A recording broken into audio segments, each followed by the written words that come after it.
যে পুলিশ জনগণের জানমালের নিরাপত্তা দেয় সেই পুলিশ সদর দপ্তরের অবস্থা আমরা দেখতে পাচ্ছি যেন বিধ্বস্ত হয়ে আছে, ধ্বংসস্তূপে পরিণত হয়েছে পুলিশ সদর দপ্তর। প্রতিটা মনিটর, প্রতিটা কম্পিউটার, আসবাবপত্র এবং জরুরি যত ফাইলপত্র আছে সবকিছু ধ্বংস করেছে। কোনো কিছু তারা লুটপাট করেনি, এখানে শুধু ভাঙচুর যোগ্য চালানো হয়েছে। আচ্ছা, এইখানে পুলিশের এইটা ছিল পুলিশের মনিটরিং ব্যবস্থা। এখান থেকে সারা দেশের বা এখানে মনিটরিং করা হতো।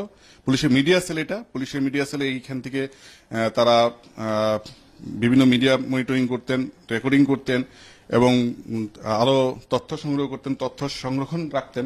এই মিডিয়া সেলটি পুরোপুরি ধ্বংসযোগ্যে পরিণত হয়েছে।